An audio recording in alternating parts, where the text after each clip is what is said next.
Hi, it's Terri Gaines. I'm going to share a card with you that I made using the Lily's Impression Designer Series paper. This paper is 12 by 12 in size. You receive 2 sheets of each of the 6 different designs.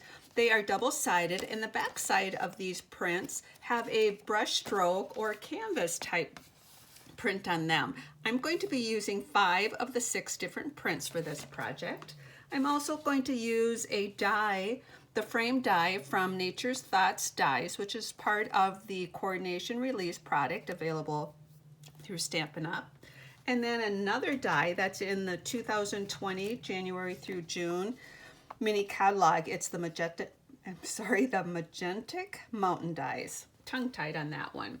My videos are unedited, so I'm going to keep going, and they contain bloopers, misspoken words, technical issues, etc. So I apologize for that. So the first piece for this project is going to be the Bermuda Bay brushstroke piece of Designer Series paper. I've cut this to be 3.5 by 5 inches in size. Then I'm going to take 3 of the other prints, and I'm going to cut this to be 1.5 by 5.5. And because they're not cardstock weight, they're very nice weight Designer Series paper. If it was cardstock weight, I would not cut 3 out at the same time, but I am going to cut all 3 of these out using the mountain die in a die cutting machine. And I can cut all 3 of these out at the same time. And then I will have 3 different color mountain ranges. And because of the different texture and so forth, you're going to get different looks on those, and it just adds some a great look to your project. So I'm going to start out with the Grapefruit Grove mountain range, and that's going to be my first one I put on the card. And I'm going to go about midway, and I need to let you know that I think it's best that when you look at cutting this Bermuda Bay piece, that you look at the brush strokes going horizontal. My first prototype I made, my brush strokes were going vertical, and it did not look as well. So what I'm going to do is start out about midway by placing this first mountain range down, midway in this direction. I went up a little bit higher than I normally would because of the brush strokes there. I'm just going to camouflage that a little bit. Then what I'm going to do is take the lipstick, lovely lipstick color, and then I'm going to apply that mountain range here, and I'm just offsetting it a little bit. And then the Blackberry Bliss is the last one I'm going to put on. So you just decide how much space you want going this direction and how you want those ranges to look. So the next piece is the Garden Green brushstroke, and this piece is 1.5 by 4. I'm going to use the die that cuts the treetops and run this through my die cutting machine, and I will get this piece out, which represents the tops of the trees, and I'm going to put adhesive across this, and then this will go on the very bottom.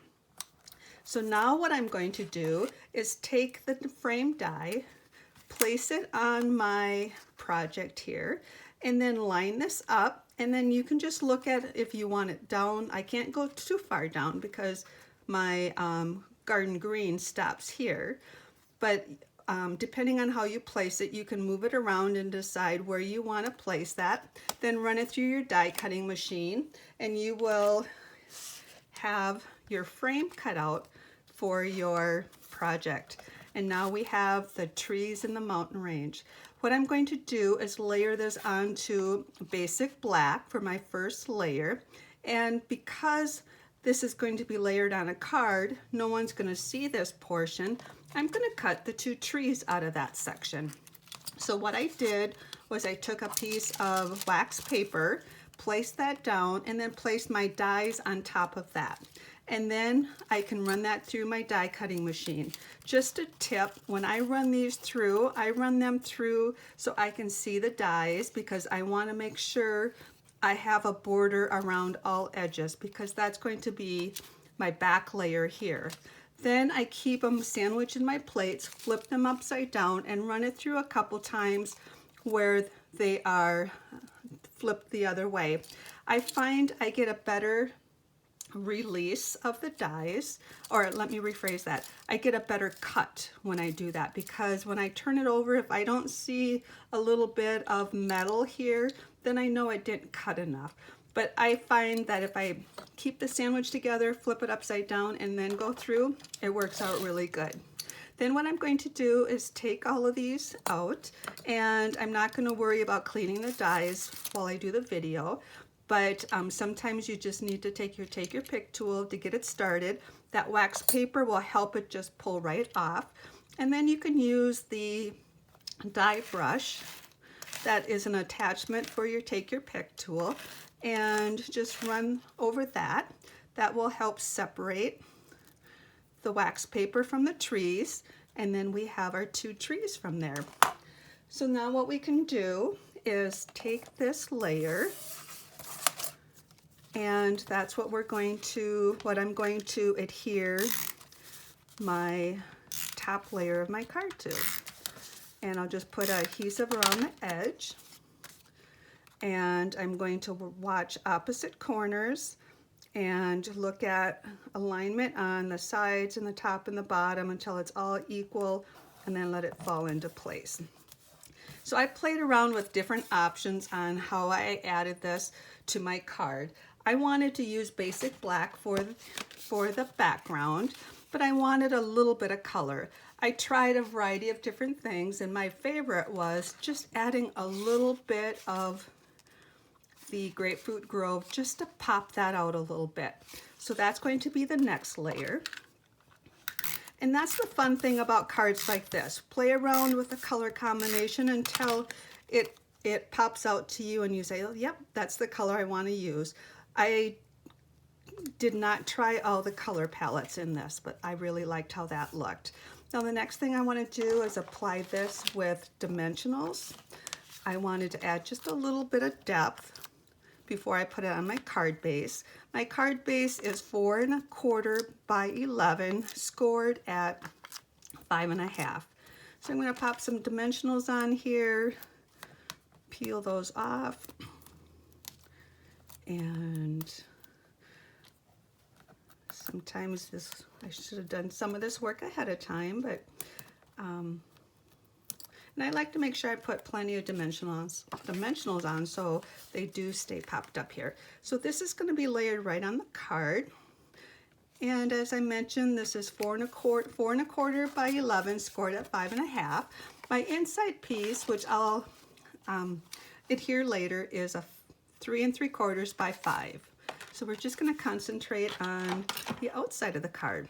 So for those trees, I'm going to add those to the card. And to do that, I'm going to bring in my craft silicone mat. I'm going to bring some of the multi-purpose glue and just place that right on my mat.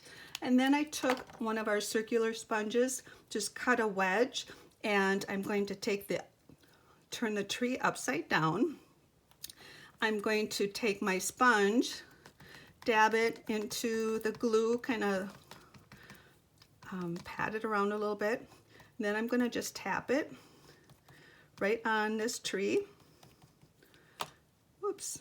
Then I'm going to take my card and I'm going to place the tree right on the edge here. So this next tree is going to hang over a little bit more. So I'm just going to look at this and concentrate on getting the glue, whoops, on just this one section. Now you can save your sponge. I just marked my clothespin to say glue. I can use that for glue next time. And once this dries, this will clean up really well off the silicone mat. And then I'm just going to apply this tree right along this edge here and let the rest of that hang over the edge. So each one of these are going to be a little bit different look. It's just a fun card. As I mentioned early on, you can use a different frame for this card. I'm going to grab my prototype here. My prototype I did cut with a different frame, and you can see what I meant when I went vertical. I think it looked better if you go vertical, and you can add different colors for your background, but just a fun card to make using the Lily's Impression Designer Series paper. If you found me via YouTube, look in the comments section for a direct link to my blog post where you'll find the supply list, measurements, and instructions for this project.